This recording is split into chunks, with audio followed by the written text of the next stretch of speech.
يوم حصلت حريقه كبيره في اوضه الضيوف، فبسرعه جبت جراكن الميه وابتديت اطفي فيها، بس كل ما كنت برمي عليها الميه كانت النار تزيد اكتر كاني رميت عليها بنزين. ولما اخيرا بعد ما طلع عيني قدرت ان اطفي النار اللي كانت ماسكه في بعض قطع الاساس ونقلتهم لمدخل البيت، فجاه لقيت النار مسكت فيهم مع انهم اللحظات كانوا متغرقين ميه. يا جماعه انا مش عارف ايه اللي بيحصل بجد، بس من ساعه ما ابتديت اعمل الحلقه دي وفي حاجات غريبه ومش منطقيه بتحصل معايا.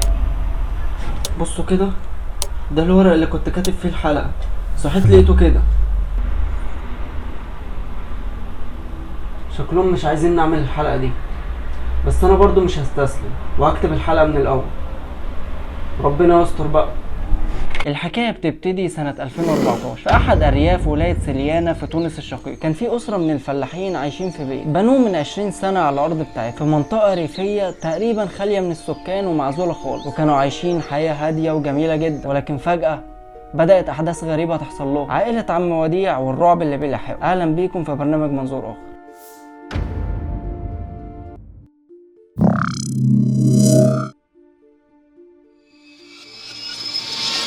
بيقول عم وديع وهو بيوصف معاناته في البيت المشؤوم ده: من 10 سنين بالظبط بدأت أحداث غريبة تحصل في البيت، فكانت الحيطان بتتشقق لوحدها وبعدين بتمسك النار فيها بدون أي سبب، بعد كده بتدخل على الأساس وباقي البيت. وكانت الحرائق الغامضة دي بتحصل تقريبا كل أسبوع مرة، والغريب إن في كل مرة الحريق بيكون في مكان مختلف عن اللي قبل. ففي مرة حصلت حريقة كبيرة في أوضة الضيوف، فبسرعة جبت جراكن المية وابتديت أطفي فيها، بس كل ما كنت برمي عليها المية كانت النار تزيد أكتر كأني رميت عليها بنزين. ولكن اخيرا بعد ما طلع عيني قدرت ان اطفي النار اللي كانت ماسكه في بعض قطع الاساس. وكان مدخل بيت عم وديع مكشوف من غير سقف يعني، فكان كل ما يطفي قطعه من الاساس بينقلها لمدخل البيت، وهكذا لحد ما تقريبا فضى الاوضه اللي كانت بتتحرق. ولكن كان في ركن في الاوضه النار لسه ماسكه فيه، فرجعت الاوضه عشان اطفيها. ولما خلصت وقلت ارتاح شويه في مدخل البيت اتصدمت وفضلت واقف في مكاني. تفكيري اتشل وعرفت ان الموضوع كده خرج عن السيطره، لان لقيت قطع الاساس اللي لسه من لحظات كانت مليانه ميه النار ماسكه فيها وازيد كمان من الاول. بعد ما تعب عم وديع وعيلته من كل الاحداث الغريبه اللي بتحصل لهم دي واللي ملهاش اي تفسير، استسلموا وقرروا انهم يمشوا من البيت ده. بس هيروحوا فين؟ قرايبهم كلهم حواليهم، فانتقلوا لبيت احد اقاربهم اللي كان جنب بيتهم بالظبط. ولكن تفتكروا الاحداث الغريبه هتسيبهم في حالهم وتبطل تلاحقهم؟ بيحكي عم وديع عن اللي حصل له في البيت الجديد اللي سكنوا فيه. فبيقول انه في يوم عزم اهل زوجته على الغداء، فحضروا السفره وحطوا عليها كل ما لذ وطاب من الاكل. ولما الضيوف جم استقبلناهم ودخلنا كلنا لأوضة السفرة عشان ناكل. فجأة لقينا الأطباق كلها فاضية واللحم اتحول لكومة من العظم. ازاي ده حصل؟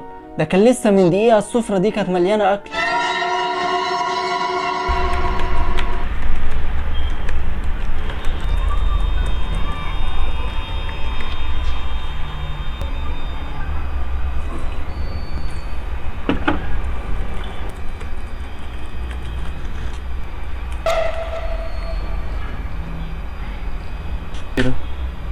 بسم الله الرحمن الرحيم.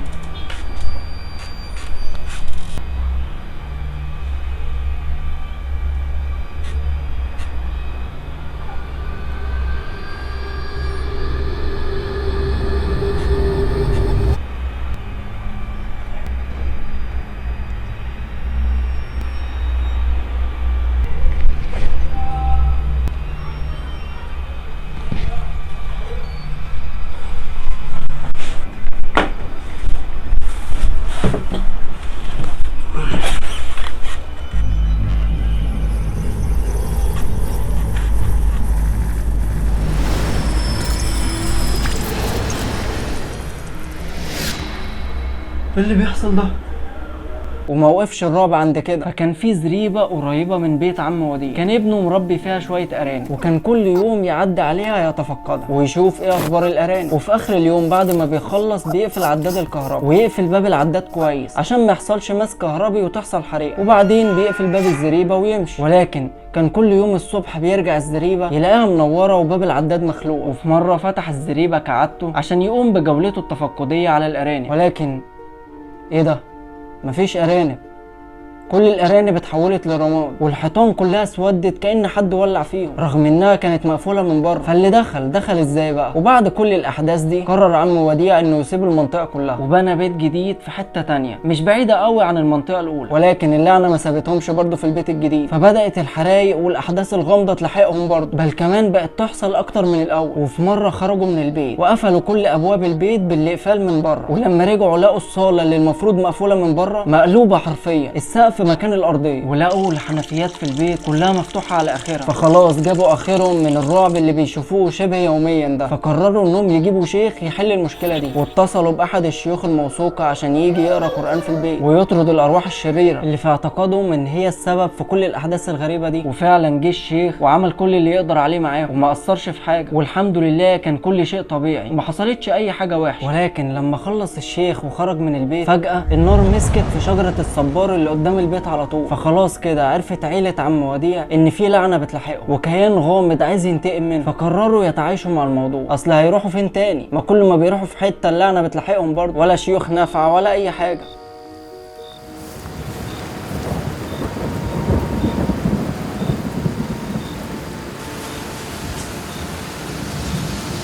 وفي ليله كان عم وديع لوحده في البيت، فدخل اوضته وقفل على نفسه من جوه وحط المفتاح في الباب وقفل الشباك ونام على ضوء القمر الخافت. وفجاه صحي مفزوع ولقى الدنيا ضلمه جدا، فبدا يحسس جنبه على الكومودينو لحد ما لقى الولاعه، فمسكها وولعها وابتدى يتحرك في اتجاه الباب، ولكن فجاه اتسمر في مكانه كانه اتشل ومش قادر يتحرك لانه حس بايد خفيه بتسحبه من هدومه لورا. فعلى طول بدا يقول بعض الاذكار اللي فاكرها وقعد يرددها كتير لحد ما حس ان الحاجه اللي كانت ماسكاها ثابته، فعلى طول اتحرك ناحيه الباب فلقاه مقفول من بره والمفتاح اختفى. وفي يوم تاني بيحكي عم وديع انه خرج من البيت بس المره دي اخذ احتياطاته وشغل آية الكرسي ورفع الصوت على الاخر وقفل كل الابواب والشبابيك كويس. ولما رجع هو وعيلته بعد ساعات ما لقوش اي اثر لآلة التسجيل اللي كان مشغل عليها القرآن، وبعد بحث طويل لقوها في بيت قرايب كانت شبه متساويه بالارض وكأن في كائن ضخم دهسها تحت رجليه. وحاولوا يخرجوا شريط القرآن من حطام آلة التسجيل ولكن ملوش اي اثر، كأن الارض انشقت وبلعته.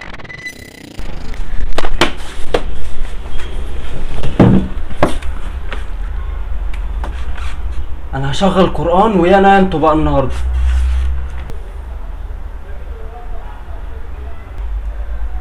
بسم الله الرحمن الرحيم. ألف لام ميم.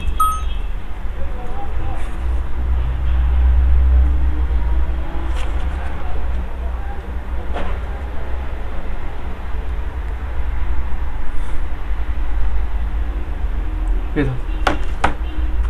فصل شحن ازاي؟ ده كان 70%. وبتقول والدة عم وديع مفيش مرة كنت احط فيها لحمة في التلاجة والاقيها في مكانها، اللحمة كنت احطها في تلاجتي فجأة الاقيها في تلاجة زوجة ابني في البيت التاني بطريقة غامضة. واللي يحير اكتر انه من بين كل انواع الاكل اللحمة هي بس اللي بتتنقل من التلاجة. وبرضه كنا عاملين منشر قدام البيت بنعلق عليه الهدوم والاغطية عشان تنشف، فنلاقيها فجأة كده لوحدها النار تمسك فيها. ولكن القشة اللي قسمت ظهر البعير زي ما بيقولوا هي الحادثة الغريبة اللي حصلت مع حفيد. ففي مرة صحينا الصبح وما لقيناش لحفيد اللي عمره 2 سنين اي اثر، رغم اننا دورنا في البيت كله لانه مستحيل يكون خرج. فاحنا ما بيغمض لناش جفن الا لو متاكدين ان كل الابواب مقفوله بالاقفال من جوه. وبعد ما فقدنا الامل اننا نلاقيه جوه البيت خرجنا ندور عليه بره، وفجاه سمعنا صريخ جاي من ورا السوق من الناحيه التانيه من البيت. فجرينا بسرعه نشوف فيه ايه، فلقينا الولد الصغير واقف متخشب في مكانه مصدوم ووشه عليه علامات الفزع والخوف، وكل ما نناديه ما يردش علينا، هو بس بيصرخ ويقول ماما دم دم يا ماما، وعينيه ثابته على نقطه معينه في الارض. ما كانش فيه اي دم في الارض. كنا نكلمه ونساله وهو برضه ما يرد، وعمال يكرر نفس الكلمات ماما دم دم يا ماما، لحد ما جت امه وشالته ودخلناه البيت واحنا مرعوبين.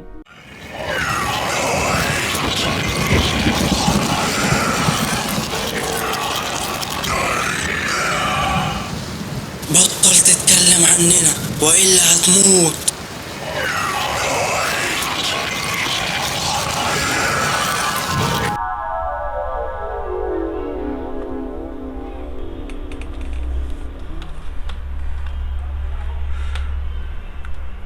هي وصلت لكده؟ انا مش خايف منكم. ها سامعيني؟ انا مش خايف. وروني هتعملوا ايه.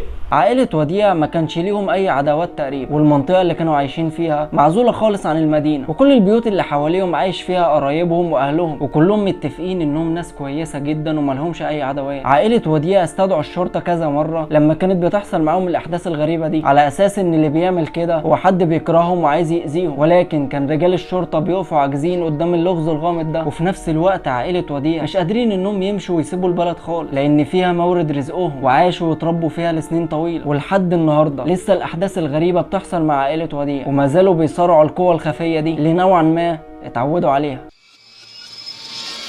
ودي كانت الحلقة الثانية من سلسلة ما وراء الطبيعة. هسيب لكم الحلقة الأولى في الوصف وشاشة النهاية، واللي مهتم يكمل معايا السلسلة لحد الآخر يشترك في القناة عشان ما تفوتوش الحلقات الجاية. وأخيرا قولوا لي في الكومنتات ايه تفسير الاحداث الغريبة اللي كانت بتحصل مع عائلة وديع؟ يا ترى السبب هو كيان غامض فعلا، ولا يكون حد من جيرانهم هو اللي بيعمل فيهم كده؟ ولو حد من جيرانهم هو السبب فعلا، ايه الدافع اللي يخليهم يعملوا كده؟